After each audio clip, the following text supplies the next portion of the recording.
everyone. Back from Florida, back into the regular studio at home here. And we get a treat as Brian's closing argument has been posted to the website. How do you do it so quickly, you might ask? Well, Brian has a lawyer. That lawyer is named Josh Martell. And in all honesty, a good lawyer would have had most of this written before he went to court, since he's supposed to deliver the closing arguments that day. Nothing that Sarah did in the trial helped her at all, only made things worse. So let's see where we can find where things might have been updated after the fact. And let's go.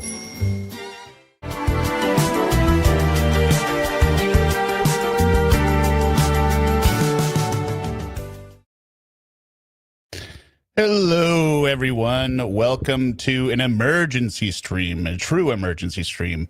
I had posted earlier today about Sarah's appeal extension being the request for extension being rejected without prejudice. And somebody in the notes said, hey, there's a 5-page posting on her civil trial. I had looked earlier and I hadn't seen it. So, yeah, it's Brian's closing argument. So let's go take a look. It's pretty good. Where is it? There we go. Make myself a little bit bigger. Yeah, this works. Welcome to everyone that's here. Welcome to all our channel members and everyone else. I gonna try and keep this reasonably short. I have a fantasy football draft this evening, so I was scouting for players when this came up. So, petitioners, for those who don't know, obviously the trial ran out of time on Monday when I was there, and both sides are supposed to submit their closing arguments. I guarantee you this is mostly what he had written that he was going to read. That's why he got it in so fast. So, petitioner's written closing argument. Petitioner Brian C. Boone, former husband, respectfully submits this closing argument in support of his petition to modify the parenting and support orders in opposition to the respondent's requests. States as follows. The evidence at trial and applicable law overwhelmingly support granting the relief Mr. Boone seeks for the benefit of the party's minor child. Since the respondent's, quote, former wife, incarceration in February 2020, Mr. Boone has single-handedly provided a loving, stable home for the child, covering all financial, emotional, and logistical needs without any contribution from the former wife. In contrast, the former wife, now a convicted murderer, even Josh Martell's calling her a murderer, now a convicted murderer serving life in prison without parole, has been completely unable to care for or support the child, having had no overnight contact since her arrest in 2020. Oh, my little thing fell over here. Oh, whatever. For some reason, it looks washed out because the light fell over, but whatever. Having had no overnight contact since her arrest in 2020. At trial, the former wife stipulated that Mr. Boone could relocate the child to Gainesville, Florida. However, she did not agree to Mr. Boone's proposed parenting plan that provided for sole parental responsibility for Mr. Boone, 1 monthly visit with the child and the former wife, and 1 weekly phone call between the former wife and the minor child. I don't want to deviate too far off here, but this is what I was talking about. If anyone watched the trial recap, how Sarah was clearly confused as to what was being talked about. If we look, so remember, I was saying that she wasn't focusing on the parenting plan they had just submitted. The one from January or July of 2025. She was focusing on the relocation that had this section in it called "The petitioner does not wish to deprive the minor child of a relationship with the respondent and therefore would propose a long-distance parenting plan as follows." And then it goes on page 3 into where is it? Oops, sorry. Every other weekend from Friday to Sunday evening, between the respondent and the minor child, alternate winter break and Thanksgiving, et cetera, et cetera. And she kept going, how am I supposed to do all this? How am I supposed? So she had problems with it. This moron didn't read the footnote. Okay, where it says long distance parenting plan as follows. Number 1. Actually, maybe she did. 1 second. Number one, predicated on the respondent being released from prison and found fit to have overnight sharing, or time sharing. So you can read this one of two ways. Either she didn't read it and she's just that stupid, or she believes, well, when I'm released, this will come into effect somehow. But it doesn't. Sarah, you could have said yes, because this is all going to be superseded by the newest parenting plan that they submitted. This one. All right, back to the letter. Like that's what it was, just comedic to see that. She couldn't even figure out what she was arguing. In it. Well, sorry, I'm going to add the comments to the stage. Larry Powers, welcome as a new member. And I don't think I mentioned on the stream with the recap, Larry Powers is working on a book. So he's going to keep us posted on my community tab since he doesn't have a YouTube channel. So he'll keep us abreast of when that book will be ready for order. And Missy Lou, $5, just showing support. Thank you very much. Let's go with a booster. Oh my goodness. For the Muldoon's bar tab, retroactively from Barry Adams, $5. Thank you. Keith, $50. First round is on me. Thank you very much, Keith. That is outstanding. And meowsing. Thank you very much, Keith. But I want to keep reading here, or I don't want to do a long cat thing because some people don't like the cat thing. Breaking it up. Okay. The former wife has shown no genuine accountability or remorse for the actions that led to her incarceration.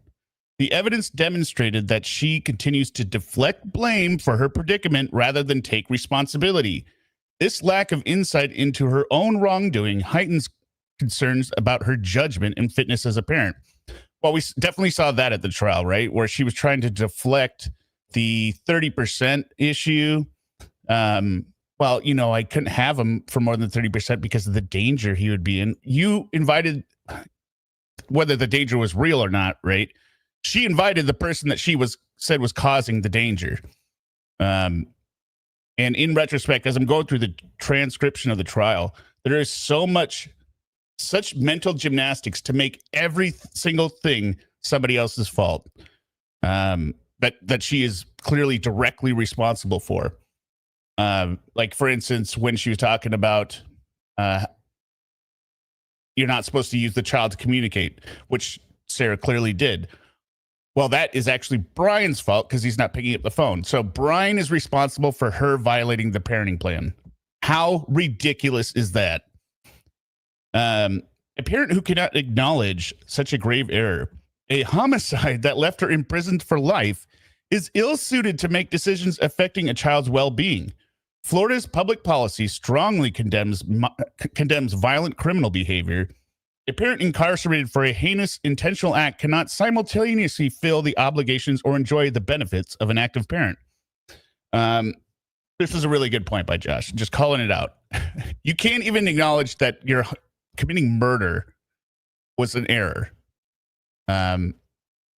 Yeah.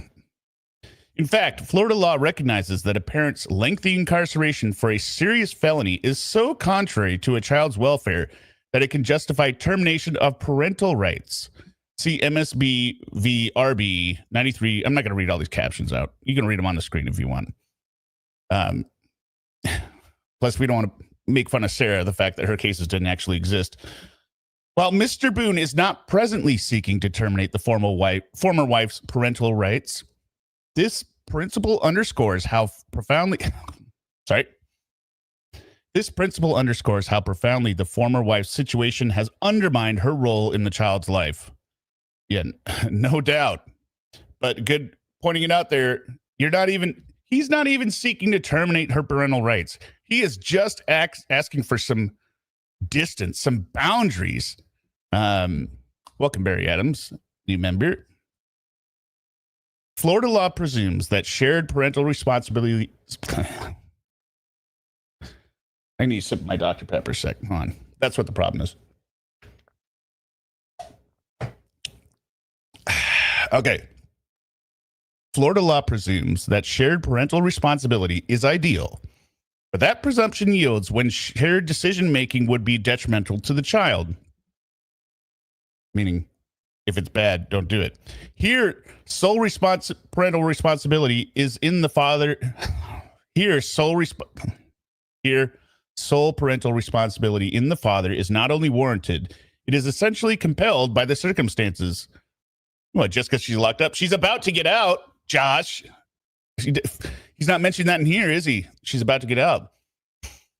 The former wife has been entirely absent from the child's life for over 5 years and will remain so for the remainder of his minority. By virtue of her incarceration until life's end, she is unable to participate in day-to-day parenting or any meaningful decision-making. Well, that's because Brian's not including her, right? Come on. This is really unfair to Sarah. She wants to make decisions. She wants to make all the decisions. Mr. Boone has already been exercising sole responsibility in practice since 2020 out of necessity. Finalizing sole parental responsibility in the father is necessary to avoid any confusion or conflict in decision-making going forward. I think this is a little out of bounds as well. If there's one thing that Sarah isn't, it is not confusing or making something more difficult. She's trying to make everything simpler. She's always coming up with solutions. Polynomial purebred, $4.99. But Brian lets him curse.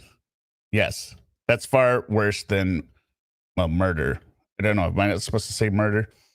Kate Evermore, welcome. Carolina Hurtado, welcome. I mean, I don't know, Josh. A lot of this stuff she seemed to combat very eloquently in the trial.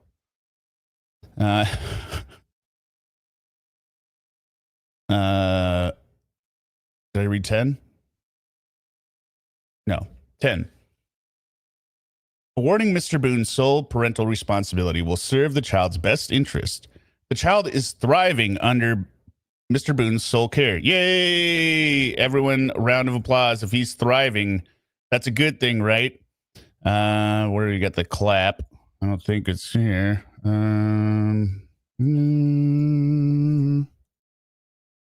Well, yeah, here we go.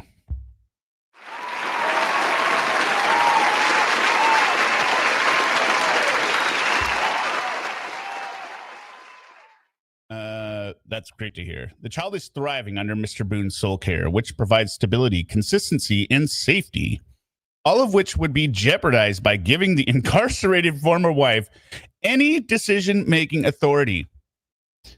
It is simply not feasible for Mr. Boone to consult with a prisoner serving life with he's just hitting every time with a prisoner serving life without parole on major decisions about the child's education, medical care, general welfare, especially when the imprisoned parent will have no financial stake or personal time investment in the decision itself. Yep, that was very clear at trial. More importantly, it is not in the child's best interest to do so. The former wife's inability to accept responsibility for her crimes raises serious concern about her judgment. Understatement of the year. The trial evidence showed that rather than expressing remorse or cooperating in the child's welfare, she has made unfounded, inflammatory accusations against Mr. Boone. For example, accusing him of parental alienation simply because he has protected the child from the exposure to trauma. Such behavior reflects a mindset that is not conducive to healthy co-parenting or prioritizing the child's needs. Number 13, consistent with the above, Mr. Boone's proposed parenting plan should be approved as it is tailored to the child's best interest under these unique circumstances. Mr. Boone's plan is generous yet prudent. It permits the former wife to maintain a relationship with the child through supervised monthly visitation at her correctional facility. I don't know why I keep laughing every time it's there. And weekly telephone calls. This plan ensures the child can have some contact with his mother, preserving their bond to the degree possible without compromising the child's safety or welfare. It should be all about that, right? It's funny that she argues, well, I couldn't have him more than 30% when I was in my own apartment because it was dangerous. But now that she's in prison, it's a much safer environment or more conducive for it, or safer for a child to be exposed to. The former wife's durational alimony award should be terminated retroactive to the date that Mr. Boone filed his petition to modify in April of 2022 due to the substantial change in circumstances and the elimination of her need for support. Okay, so there we have the answer, right? Like I said, after the trial review, this was something they were accepting or acknowledging that the alimony prior to 2022 should be owed because it was a technical violation. But again, I don't think it's going to be a problem because she's going to owe him way more than that. Sorry, I'm not able to read the chats in this, so I know you guys are having a good time down there, though. Everyone keep order, though. Here, the former wife has no legitimate financial need for alimony at this time. Her incarceration means the state of Florida, at taxpayer expense. I know some of you are in Florida down there. Hey, Derek, I saw you there. Free Sarah. Oh, my goodness. It's providing all our essential needs, including housing, food, clothing, and medical care. Well, I feel like Josh wasn't listening. Not all the food is digestible because it's not appetizing. And it's only water that she gets, and they don't include the medical snacks. Carolina Hurtado gifted 5 memberships. Thank you very much, Carolina. She pays no rent, no utilities, no grocery bills, no insurance. The primary living expenses that alimony is designed to cover have been entirely assumed by the prison system. Any minimal personal expenses she might have, such as commissary items or phone minutes, are negligible and certainly not expenses the former husband should be forced to finance. Correct. Now, minimal is going to be a disagreement because she says she needs $250 a month for those medical snacks. In short, number 16. In short, the entire premise underlying the original alimony award to assist the former wife's post-marital living expenses in transition to self-sufficiency, well, that was never going to happen, has been upended. Given her, she will never be self-sufficient until she's dead, ever. She's guaranteed that. Given her life sentence, she will never re-enter. I'll try to stop laughing. Given her life sentence, she will never re-enter society or incur the normal living costs that the alimony was intended to defray. 17. Put simply, the former wife's incarceration has extinguished any reasonable claim of need for alimony, and it would be inequitable in the extreme to force Mr. Boone to keep paying it. 18. Moreover, the former wife's incarceration and conviction amount to a substantial change in circumstances that was not contemplated at the time of divorce. Right, and it's not in the agreement, Mr. Martell, so therefore it's not an option. The former wife stipulated that Mr. Boone does not owe him child support since she was incarcerated in February 2020. That was the first thing she ever agreed to at the trial. Although she claimed she agreed to it earlier, which we know isn't true. She wanted control over the $100. 20. However, Florida law does not automatically extinguish a parent's duty to support a child due to incarceration. See Wilkerson v. Wilkerson. Numbers after it. A parent's duty to support exists as a result of parenthood, end quote, and is not erased by a criminal conviction. Now,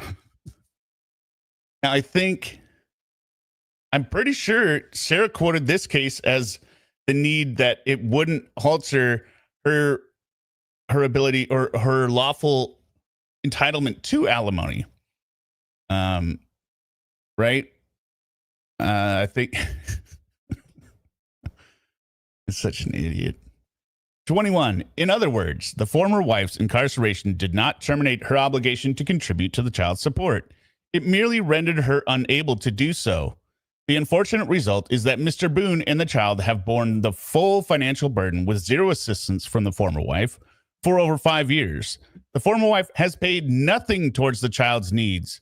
She also failed to exercise any visitation. But again, Josh Martell, that's not true. I mean, number one, who's she going to call on from her family? They're all dead, including her grandparents. At the young age of 50, she has no more grandparents. She must be crushed. And her third parties are setting records. Hello. 22, Mr. Boone testified that between February 2020 and April 2022, he provided the former wife with direct monetary support averaging $600 per month, in addition to paying $240 for a mini storage unit on her behalf. 23, during this same period, the former wife had a child support obligation of $367 per month to Mr. Boone based on his exercise of 100% time sharing, an imputed income of $60,000 annually to him, and minimum wage imputed to her. Extrapolated from February 2020 through the child's age of majority in October 2028, a span of 104 months, that obligation totals $38,168 in child support owed by the former wife. Child support she will never satisfy given her life sentence in prison. Oh, Vanessa's upset. Just read the thing. No, I made comments. This is a commentary channel. Sorry, Vanessa. Even without giving Mr. Boone any credits and assuming that Mr. Boone owed the former wife the maximum amount of $26,000 in alimony arrears from February 2020 through the filing of the petition to modify in April 2022, the former wife can support the former wife's child support obligation alone more than offsets any such claim. This calculation does not even account for the substantial sums Mr. Boone actually paid her directly, the storage expenses he covered, or the more than $14,000 in attorney's fees he has incurred in protecting his child's best interest against the former wife's persistent obstruction. He should have used chaos there. Persistent chaos. Accordingly, any claim by the former wife for arrearages must be denied, as the equities and evidence overwhelmingly establish that Mr. Boone owes her nothing. For all the foregoing reasons, petitioner Brian Boone respectfully requests that this court A, grant his modification petition and deny the former wife's outstanding motions, B, award him sole parental responsibility, C, approve his amended parenting plan, D, terminate his alimony obligation in order that neither party owes the other arrearages for unpaid support, E, order the immediate release of any clerk-held funds to Mr. Boone, F, deny all relief sought by the former wife, including claims for alimony, sanctions, contempt, or attorney's fees. I hereby certify, and that is, I mean, it's so short and sweet and to the point. It's essentially mirrors his opening statement. But what do you guys think? Was it as good as you thought it would be? You know, Vanessa, you can go now. I'm done reading it. There's no more things. It's just going to be commentary now. It was 4 pages essentially. I mean, it's 5, but the last one's like a signature page. So, yeah, I thought it was great. Nothing really surprising. I liked all the references to lifetime incarceration. I liked throwing in that, and I think this is based on the conversation that Brian was having with his lawyer, as I said, outside the courtroom and even inside the courtroom, that she does not take responsibility at all for her murder, or for the murder of George. And that's a real that's a real silver bullet when arguing fitness as a parent, right? She committed murder. She's in prison for life, and she videotaped it, and she refuses to acknowledge any guilt. Will I continue to say such an idiot? Oh, I can? Yeah, of course I'm going to. She is such an idiot. Yeah, it's and honestly, hello Danielle, Siobhan. I'm looking. Yeah, bad week for Boone. Bad week at all. Totally bad week. Classified crime. Hello. Owes her nothing. I think. I mean, if you were a reasonable person, oh, Melody Kate, $4.99. Most excellent reporting. Thank you. if you were a reasonable person in Sarah's situation, right? And both parents owing the other nothing and getting one, hold on a sec, and getting one visit a month and one phone call a week. That's a pretty good outcome for Sarah. She should be embracing that. Hello, Edie Beatty. What are my predictions for what they're going to do? I think they're just going to adopt the petitioner's motion as written, right? I mean, the only other surprise would be if the judge, I mean, I don't know Florida family law in this instance, but I mean, people have been saying in the comments, and rallied by one rabble rouser named X Derek, saying that he doesn't feel that the judge or that Brian should be letting him have any contact. Well, that's a very different ruling. That's going for termination of parental rights, right? We're not even there yet. That's how hard this and annoying this has been. TPR is a very high hurdle, and you're going to have to show actual harm to the child, not just, I mean, beyond what is normally available, right? Because it's kind of all based on hearsay, but you would need some kind of psychological report, some examination of the child, and the only surprise I could see is that, Kathleen, that's a good point. Include flexibility in calls and visits. I would, yes, it's supervised. They didn't call for supervising here, but I would imagine it'd be supervised. I mean, beyond just the jail supervising it, right? I would imagine that what I'd like to see, in all honesty, is the judge having. I didn't say that. I meant a perfect world. Her son could be protected. You know what you were doing, X Derek. You put in the chat, like, why is Brian allowing him to see her at all? Relax, X Derek. I'm just giving you crap. What I would like to see, and what would be perfect, and the judge wouldn't surprise me doing this, is if she agreed to their parenting plan, but on the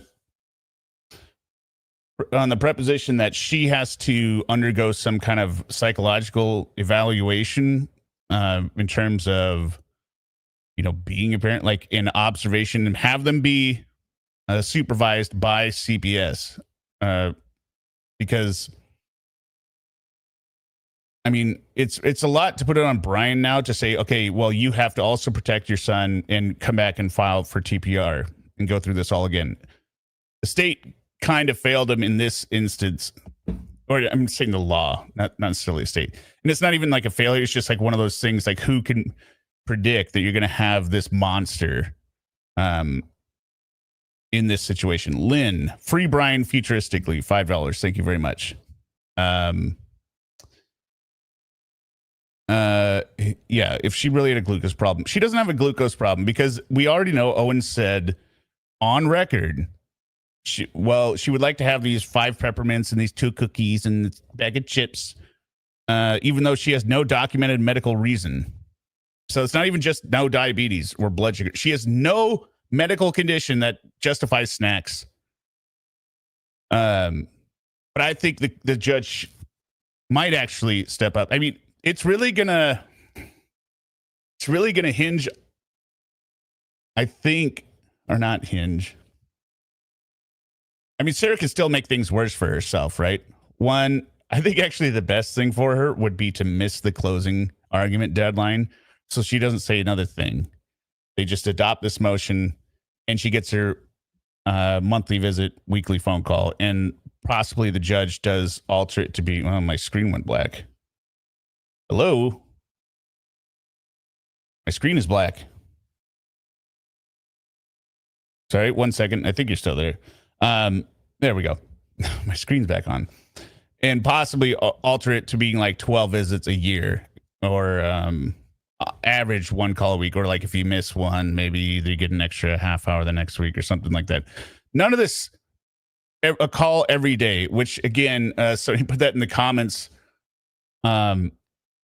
on the recap video, it is very, very well said. Like, she keeps harping on he needs his personal space. He needs a space away from Brian, whatever. And you are calling him every day, ma'am, from prison. What is wrong with you, Sarah? And then you disappear for a week.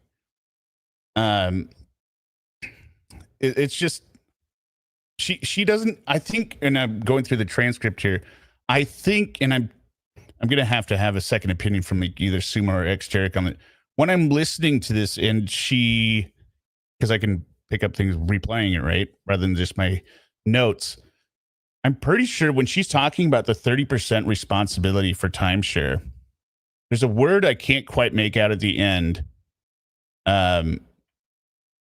where it says something along the lines of, let's see here. She says, for anyone who saw the recap, we're talking about, she said, this is in regards to the exercising of overnights, where he stated that it was about 30% about for my, and the last word I can't quite make out. It sounds, phonetically, it sounds like howerages. So I was thinking that could be coverages. And if it's coverage, that says a lot about her view of her son even back then. She's not viewing it as time sharing or ability to see your kid. She's calling it coverage. Like it's a chore. But I can't quite make out the first C in the syllable. So for hourages, I've got three options, but I'll have to work out a way that she's going to say it, and then it'll be muffled by the other people speaking because they're constantly cutting each other off. Yeah.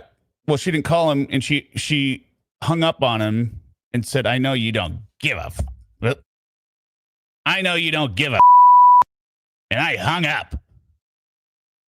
I think it was on Easter.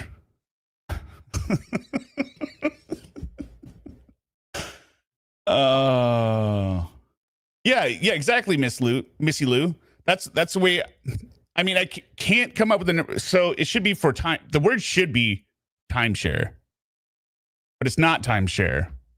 It's something like it is a jizz, and yeah, it's that's exactly how I think she's framing it. I think the only thing she sees about her son is what she can get out of him. But in terms of the petition, I think it's great. I think it's going to be adopted as written. If it doesn't, it's only going to get worse for Miss Boone. So her best bet is to miss the deadline, not have her say anything else to the court, because if she turns in 40 pages of rambling idiot, like all the same stuff she said over and over, it's just going to be a rehash of her pretrial statements, right? But if she turns all that in, the judge would have every right to order a psychological evaluation and see, are you even fit to talk to this parent? Because you cannot follow any rules. So why should you have any exposure to a child when you do nothing but break the rules and deny all responsibility? And I think that would be best. I mean, I don't think exposure to Sarah in the long term is good for a child, even if it is his mother. Just the way she views the world, if she imprints that narcissistic worldview of total shirking of all responsibility or doing anything wrong, that's not good. So I'm going to sign it off with that. I am going to be joining Tanika tomorrow morning or tomorrow afternoon on the East Coast. I think it's 11 a.m. my time, 2 p.m. her time, where we're going to be discussing post-trial discussion, since she wasn't on the post-trial last Tuesday or Monday night when we were doing it live with Suma. And then I've got fantasy football draft on Saturday, 8:31. I've got another one on Monday, 9/1. We'll see if we maybe do a good old-fashioned Bromos and Two Blonde Crew on Sunday with some just more trial chat and maybe some Lauren call after that. But yeah, hit the like button if you're here. Thank you everyone for attending. And remember to watch out. Oh, that was the other question. The part I'm focusing on the trial recreation, I'm focusing first on the cross-examination of Brian. Would you guys prefer that I release just the recording of that section, which might be about half hour, a little bit longer, just that reenactment, or would you rather wait to have the whole thing at once? Because I'm considering just releasing that one. You know, it doesn't make it any worse when you see it later, but that was the best part of the trial for me, and I'm waiting to get the orange. Well, no, I'm gonna wait. I'm gonna release the whole thing no matter what. I'm saying, you don't want that snippet first? Because then it's gonna be you're gonna have to wait longer. No, I am recording all of it. Okay, all at once. You don't want anything early. You don't want any sneak peeks. No, that's what I'm talking about, Sarah Bridge. I would release that section and record all the sections and release it all together. Some are saying maybe I'll. Yeah, of course with the wig.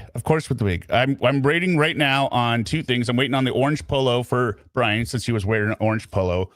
I'm also waiting on the let's say the communication device that Sarah will be using. So I will put up a poll on the channel. Actually, I'll just do. Do you want the sneak peek first with the cross, and then? But either way, the whole thing is going to be done. I'm just asking if you want that first as a sneak peek. So, okay, thank you everyone for being here. I think I got to set an outro. We're just going to go with the good old one. Here we go. Thank you everyone for being here. See you tomorrow on Titiga's channel. Sexy lover, I've been watching you for a while. I must admit I'm digging your style, and I can't take my eyes off you. No.